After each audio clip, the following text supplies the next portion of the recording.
اعوذ باللہ من الشیطان الرجیم بسم اللہ الرحمن الرحیم۔ السلام علیکم 10th کلاس، امید کرتی ہوں آپ سب خیریت سے ہوں گے۔ تعلیمات اسلام میں آج ہم پڑھ رہے ہیں علم کی ترغیب۔ انسان زمین پر اللہ تعالیٰ کا خلیفہ اور نائب ہے، اسے علم ہی کی وجہ سے باقی مخلوقات پر یہ فضیلت حاصل ہے۔ علم ہی کی وجہ سے فرشتوں کو حضرت آدم علیہ السلام کو سجدہ کرنے کا حکم دیا گیا۔ اس سے واضح ہوا کہ علم انسان کے لیے عظمت کی بنیاد ہے۔ نبی کریم صلی اللہ علیہ وآلہ وسلم نے اپنے بارے میں فرمایا کہ یعنی میں معلم بنا کر بھیجا گیا ہوں۔ رسول اللہ صلی اللہ علیہ وآلہ وسلم کا ارشاد ہے، طلب العلم فریضۃ علی کل مسلم، یعنی طلب علم ہر مسلمان مرد عورت پر فرض ہے، اس لیے مسلمان پر لازم ہے کہ وہ طلب علم میں کوتاہی نہ کرے۔ تو 10th کلاس، اب ہم اپنے سبق کی پڑھائی کریں گے اور اپنے تفصیلی سوالات اور مختصر سوالات اور ان کے جوابات جانیں گے۔ انسان سرتاج کائنات اور زمین پر خدا کی بہترین مخلوق ہے۔ وہ باقی مخلوقات سے صرف اس لیے افضل و اشرف ہے کہ اللہ تعالیٰ نے اسے عقل سے نوازا ہے اور سب سے زیادہ علم دیا ہے۔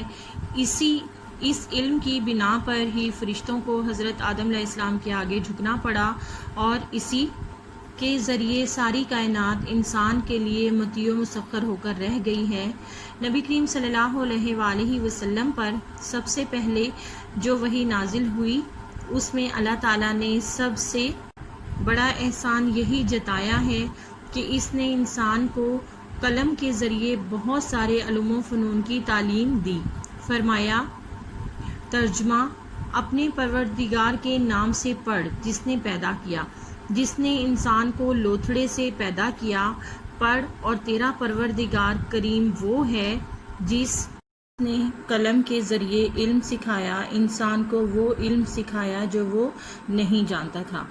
دنیا میں جو انسان نور ایمان سے منور ہو کر اپنی فکری اور علمی قوتوں سے کام لیتے ہیں، ان کے ساتھ اللہ تعالیٰ کا یہ وعدہ ہے کہ انہیں دنیاوی ترقی اور اخروی کامیابی سے ہمکنار کرے گا۔ ارشاد خداوندی ہے۔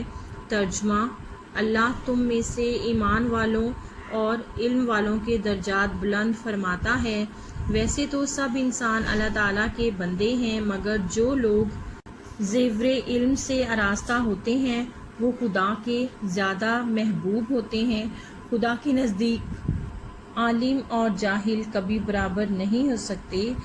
خود اللہ تعالیٰ فرماتا ہے، ترجمہ: کہہ دیجئے کیا عالم اور جاہل برابر ہو سکتے ہیں؟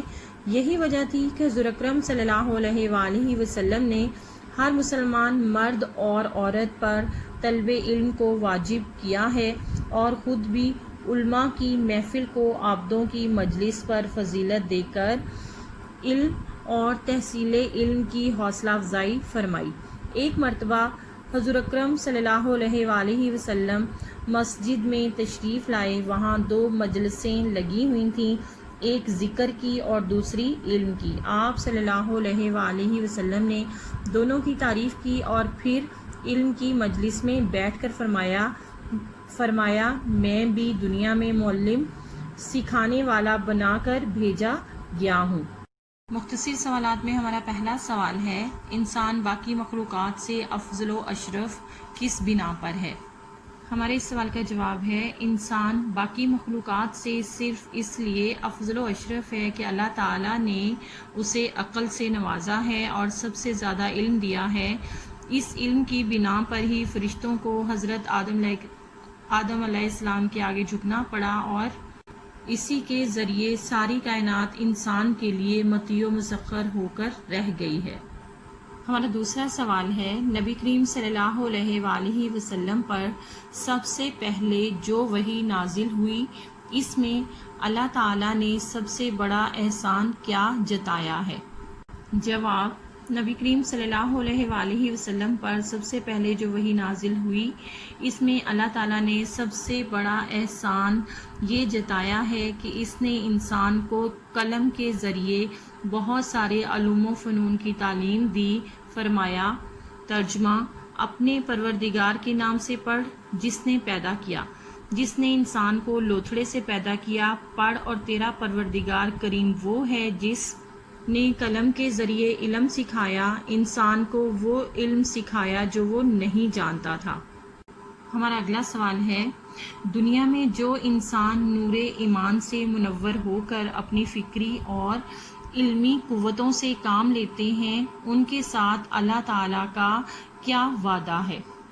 تو 10th کلاس ہمارے اس سوال کا جواب ہے، دنیا میں جو انسان نور ایمان سے منور ہو کر اپنی فکری اور علمی قوتوں سے کام لیتے ہیں، ان کے ساتھ اللہ تعالیٰ کا یہ وعدہ ہے کہ انہیں دنیاوی ترقی اور اخروی کامیابی سے ہمکنار کرے گا۔ ارشاد خداوندی ہے، ترجمہ اللہ تم میں سے ایمان والوں اور علم والوں کے درجات بلند فرماتا ہے۔ ہمارا اگلا سوال ہے، کیا خدا کے نزدیک عالم اور جاہل برابر ہو سکتے ہیں؟ تو ہمارے اس سوال کا جواب ہے، جی نہیں، خدا کے نزدیک عالم اور جاہل کبھی برابر نہیں ہو سکتے۔ خود اللہ تعالیٰ فرماتا ہے، ترجمہ کہہ دیجئے، کیا عالم اور جاہل برابر ہو سکتے ہیں؟